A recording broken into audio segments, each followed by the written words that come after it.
बंधु मैंने 2025 मसीह पड़ाक जाउथिबा महाशिवरात्रि कौन साधारण महाशिवरात्रि नुहे। एही 26 फेब्रुआरी बुधवार दिन पड़ाक जाउथिबा महाशिवरात्रि अत्यंत विशेष एवं पवित्र अटे। तो आपणको एही दिन एही तीनोटी कार्य करिनेबार अछि। जदि आपण एही पवित्र महाशिवरात्रि दिन एही तीनोटी कार्य करिनेउछंती तो निश्चित रूप से आपणक सहित आपणक परिवारर मध्य मंगल हेबो। एहा सहित आजिर एही भिडियो रे आमे माने जानिबा जे महाशिवरात्रि दिन आपण एपरि एक केउ जिनिस शिवलिंग रे चढ़ाइबा द्वारा आपणकर जन्म जन्मांतरर दारिद्र्य दूर होई जिवो। एहा सहित आपणकर समस्त मनस्कामना मध्य पूर्ण होई जिवो।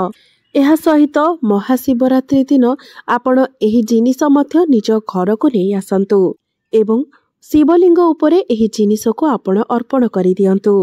कुहा जाए जे जदि महादेवंक उपरे एही विशेष जिनिस अर्पण करा जाए तो आपणकर समस्त मनस्कामना एवं इच्छा पूर्ण होइथाए। एवं शिवरात्रि पूर्वरु ही जदि आपण शिवरात्रि रो व्रत रखुछंती तो गोटिए कथा आपण भल भाबरे ध्यान रखिबा उचित। किछि एपरि कार्य रही थाए जो कार्य गुड़िक आपण शिवरात्रि आसीबा पूर्वरु ही बंद करिदेबा उचित, नचेत आपण को बहुत क्षतिर सामना करने को पड़ी थाए। बंधु माने महाशिवरात्रि व्रतटी आमे एथिपाई पालन करिथाउ कारण मान्यता रही जे एही दिन प्रभु भोला शंकर आमर समग्र सृष्टि को रक्षा करबा पाई एही दिन हलाहल को पान करथिले एवं प्रभु शिव शंकर को हलाहलर ज्वालारू बचाइबा पाई समस्त देवी देवता माने एही दिन उजागर करथिले। सेथिपाई आमे समस्ते एही दिन उजागर व्रत करिथाउ। तेबे एही महाशिवरात्रि दिनटी को बहुत ही शुभ एवं फलदायी बोली माना जाए। धार्मिक मान्यता अनुसार एही दिन प्रभु भोला शंकर एवं माँ पार्वती पूजा करने द्वारा व्यक्तिर समस्त दुखर नाश होइथाए। एहा सहित आपणक जीवन रे सुख समृद्धि मध्य वृद्धि होइथाए। तेबे हिंदू पंचांग अनुसार फाल्गुन मासर कृष्ण पक्षर चतुर्थी दिन चतुर्दशी दिन महाशिवरात्रि व्रत पालन करा जाय थाए, जहाँकि चलित वर्ष 26 फेब्रुआरी बुधवार दिन पालन करा जिवो। तेबे महाशिवरात्रि पूजा राति समय करा जाय थाए। तेबे शिवरात्रि व्रत रे आपनकु एई सब कथार ध्यान रखिबार अछि। तेबे आपण जदि प्रभु शिव शंकर को किछि अर्पण करूछंती तो हळदी आपण भूले भी केबे व्यवहार करिवे नाही। हळदी आपण शिव शंकर को चढ़ाइबे नाही कारण हळदीर उपयोग मुख्य रूप से सौंदर्य प्रसाधन रे करा जाय थाए। शास्त्र अनुसार शिवलिंग पुरुषत्वर प्रतीक होइथाए। सेही कारणरू महादेव को हळदी चढ़ा जाय न थाए। एहा व्यतीत प्रभु शिव शंकर को लाल रंगर फूल मध्य अर्पण करा जाय न थाए किंबा केतकीर फूल मध्य प्रभु शिव शंकर को अर्पण करा जाय न थाए। एहा व्यतीत आपण प्रभु शिव शंकर को सिंदूर मध्य भूले चढ़ातु नहीं कारण सिंदूर मध्य प्रसाधनर सामग्री होइथाए। सधपा नारी मानकर सौंदर्य प्रसाधन होइथाए किंतु एहा प्रभु शिव शंकर को अर्पण करा जाय न थाए। आमर धराधाम रे प्रभु शिव शंकर जोग मुद्रा रे रही थांती, सेथिपाई भूले भी केबे आपण प्रभु शिव शंकर को सिंदूर अर्पण करबा उचित नुहे। बंधु माने शंख भगवान श्री विष्णु को अत्यंत प्रिय होइथाए। मात्र प्रभु शिव शंकर शंखचूड़ नामक राक्षसर वध करथिले। सेथिपाई प्रभु शिव शंकरंकर पूजारे शंख को वर्जित माना जाय थाए। बंधु माने प्रभु भोला शंकरंकर अभिषेक करा जाय थाए। घी क्षीर महू दही गंगाजल ए सबुरे प्रभु भोलानाथंकर अभिषेक करा जाय थाए। मात्र भूले भी केबे आपण नड़िया पानी रे प्रभु शिव शंकरंकर अभिषेक कराइबे नहीं। आपण जेतेबेले नड़िया नेकी जाउछंती एवं नड़िया भांगुछंती तो सेही पानी को केबे भी आपण शिवलिंग उपरे ढालिबे नहीं। नड़िया को माँ लक्ष्मीकर स्वरूप बोली माना जाय थाए। नड़िया को श्रीफल कहा जाय थाए। सेथिपाई प्रत्येक शुभ कार्य नड़िया को प्रसाद भाव ग्रहण करा जाय थाए। मात्र प्रभु शिव शंकर को नड़िया अर्पण करबा परे ताहा प्रसाद रूप में ग्रहण करा जाय न थाए। सेथिपाई प्रभु शिव शंकर उपरे नड़िया पानी चढ़ाइबा उचित नुहे। यह परे हेउची तुलसी। तुलसी पत्र मध्य प्रभु शिव शंकर को अर्पण करा जाय न थाए कारण तुलसींकर स्वामी जलंधर को प्रभु शिव शंकर वध करथिले। तुलसी वृंदा रूपरे जलंधरर पत्नी थिले एवं जेतेबेले प्रभु शिव शंकर जलंधरर वध करथिले सेतिपाई वृंदा प्रभु शिव शंकर को अभिशाप देथिले। एही कारणरू प्रभु शिव शंकर को तुलसीर पत्र अर्पण करा जाय न थाए। आपण जदि महाशिवरात्रि दिन प्रभु महादेवंकर उपासना करती तो व्यक्तिर समस्त मनस्कामना पूर्ण होइथाए। विवाह बाधार निवारण एवं आयु रक्षा पाई एही दिन प्रभु शिव शंकरंकर उपासनार अधिक महत्व रही थाए। एही दिन व्रत उपवास मंत्र जप तथा रात्रि जागरणर विशेष महत्व रही थाए। तेबे शिवरात्रि रे आपण केउ सबु जिनिसर विशेष प्रयोग करिबा उचित।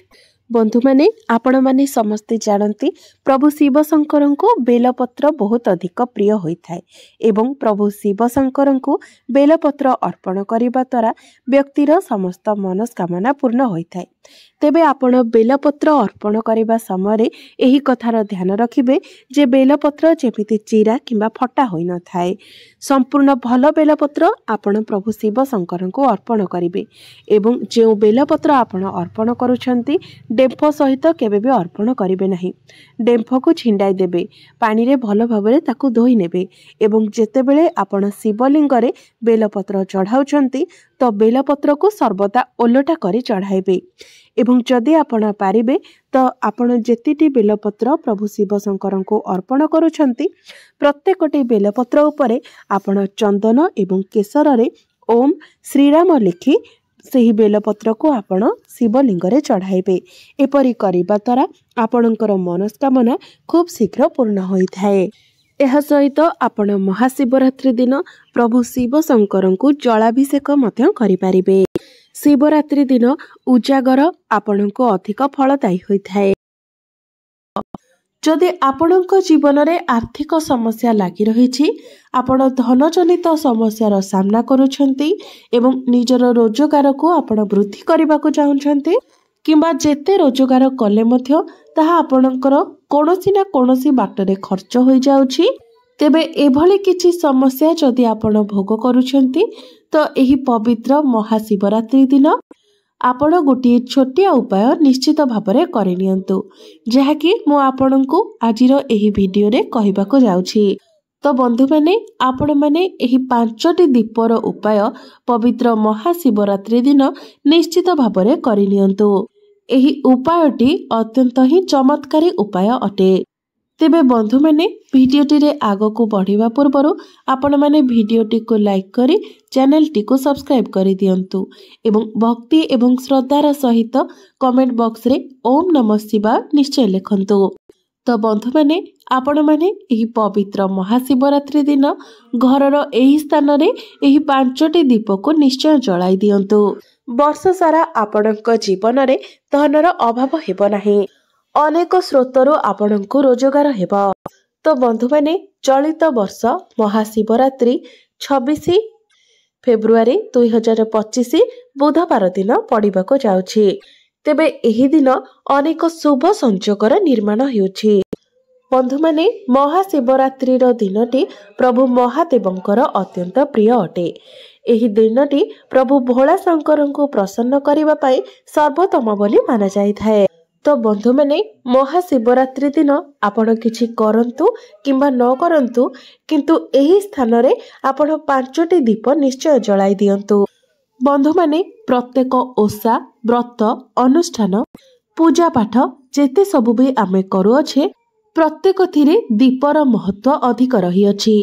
दीप प्रज्वलनर विधि रही अछि कारण आमे माने प्रतिदिन जे पूजा करि थाउ ताहा मध्य दीप बिना अधूरा अटे। प्रतिदिनर पूजारे मध्य आमे दीप प्रज्वलन करिथाउ कारण दीप बिना पूजा असंपूर्ण रही थाए। तो बंधु माने आमे माने प्रत्येक दिन पंचोपचार विधि रे ठाकुरंकर पूजा करिथाउ एवं एही पंचोपचार रे दीपर मध्य महत्व रही थाए। शास्त्र अनुसारे गंधम पुष्पम तथा धूपम दीपम नैवेद्य अखंड फलमासाध्यम ऐवेल्यम नवते ध्रुवम। तेणु आमे जो पंचोपचार विधि रे पूजा करुछे एथिरे दीपर महात्म्य बहुत अधिक रही कारण दीप हेउछंती आम पूजार साक्षी सदृश।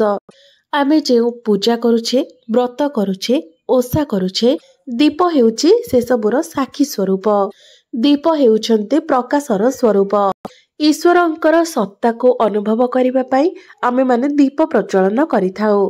सेथिपाई पूजारे दीपर स्थान सर्वोच्च रही थाए। तो बंधु माने पवित्र महाशिवरात्रि दिन आपण जदि दीपर एही चमत्कारी उपाय पालन करुछंती तो आपणक जीवन रे जेमितिका आर्थिक समस्या थिले मध्य ताहा निश्चित भाबरे दूर होई जिवो एवं चतुर्दिगरु आपणको धन प्राप्ति हेबो। तेबे एही उपाय पाई आपण प्रदोष समय अर्थात संध्या समय 5टी दीप प्रस्तुत करिवे। तो बंधु माने सेथिपाई आपण माटीर दीप व्यवहार करि परिबे। तेबे प्रत्येक दीपरे आपण राशि तेल दियंतु एवं 2टी लेखाए बलिता दे आपण दीप प्रस्तुत करि नियंतु। तेबे दीप प्रस्तुत करि सारिबा परे सेही 5टी दीप को आपण केउ स्थान रे लगाइबे। आपण निजर ठाकुर घरे किंबा ठाकुर घर सम्मुखरे सेही 5टी दीप को स्थापन करंतु। सेही 5टी दीप को आपण एभले भाबरे स्थापना करिवे जेमिति गोटिए दीपर मुख पूर्व दिग को रहिबो, आउ गोटिए दीपर मुख पश्चिम दिग को रहिबो, आउ गोटिए दीपर मुख उत्तर दिग को रहिबो एवं आउ गोटिए दीपर मुख दक्षिण दिग को रहिबो। तो 4टी दीपर मुख 4 दिग को रहिबो एवं सेही 4टी दीपर मझिरे आपण आउ गोटिए दीप को रखिदेबे। तेबे आपण जेतेबेले दीप लगाइबे तो दीप जलाइबा पूर्वरु आपण दीप पाई आसन प्रस्तुत करिनेबे कारण बिना आसन रे दीप जला जाय नथाए। बिना आसन रे जला जायथिबा दीपर कोनोसी भी शुभ फल आपनको प्राप्ति होई नथाए। दीप को सीधा सड़क तले रखा जाय नथाए। शास्त्र अनुसारे जो व्यक्ति माने दीप को सीधा सड़क भूमि उपरे रखि थांती सेही व्यक्ति माने 7 जन्म पर्यंत अंधत्व प्राप्ति करिथांती। तेणु दीप प्रज्वलन करने पूर्वर आपण सबुबेले दीप तले किछि अरुआ चाउल नचेत किछि फूल किंबा किछि पत्र उपरे मध्य आपण दीप को रखि पारिबे। मात्र सीधा सड़क केबे भी भूमि उपरे आपण दीप रखि जलाइबे नहीं। तेबे आसन उपरे दीप को रखि सारिबा परे प्रत्येक दीपरे आपण गोटिए लेखाए लवंग गोटिए लेखाए गुजराती एवं अल्प टिके टिके केसर आपण प्रत्येक दीपरे रखि दियंतु। तापरे आपण दीप प्रज्वलन करिवे। तेबे मने रखिबे आपण गोटिए दीपरु केबे भी अन्य दीपटी को जलाइबे नहीं कारण एभली भाबरे दीप जला जाय नथाय। प्रत्येक दीप को आपण थर थरे करी जलाइबे एवं जेतेबेले आपण दीप प्रज्वलन करिवे तो आपणक मन भितरे जहाँ भी किछि मनस्कामना रहिछि ताहा आपणकर रोजगार वृद्धि पाई हेउ, आपणकर चाकरी प्राप्ति हेउ, चाकरी क्षेत्र रे प्रमोशन पाई हेउ, घरे सुख समृद्धि पाई हेउ, विवाह पाई हेउ, एमिति जहाँ भी किछि इच्छा आपणक मनरे रहिथिबो आपण प्रभु भोला शंकरक निकटरे आपणकर सेही इच्छा को प्रकाश करिवे। हे देवाधिदेव, हे नीलकंठ, हे महेश्वर, मु एही 5टी दीप को आपणक उद्देश्य रे समर्पित करुछि। आपण मोते तथा मोर परिवार को सदय हुअन्तु। मोर मनस्कामना को आपण पूर्ण करन्तु।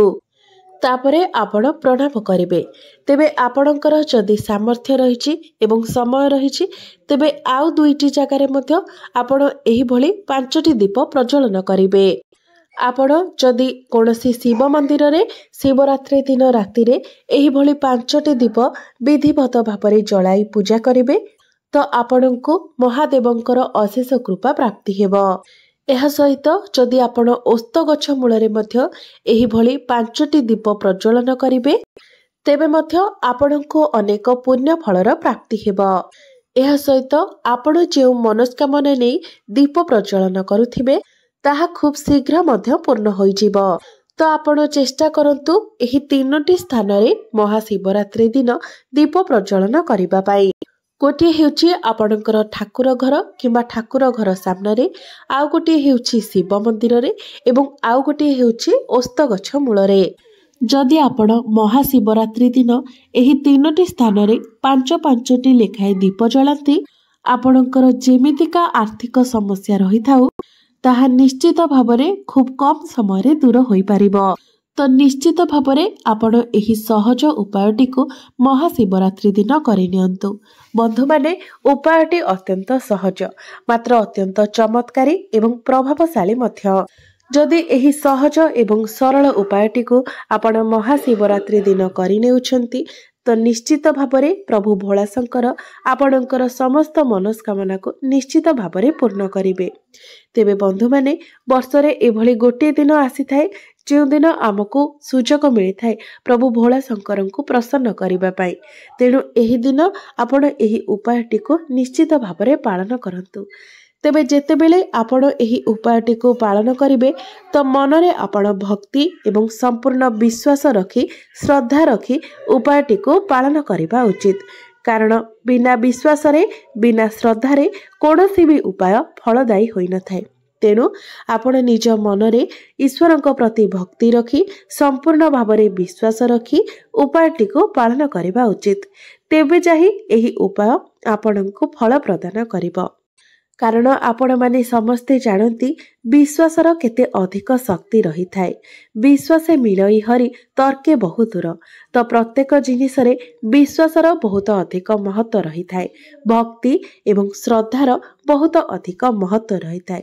ତେଣୁ ଆପଣଙ୍କ ମନରେ ଭକ୍ତି, ଶ୍ରଦ୍ଧା ଏବଂ ବିଶ୍ୱାସ ରହିବା ଅତ୍ୟନ୍ତ ଜରୁରୀ।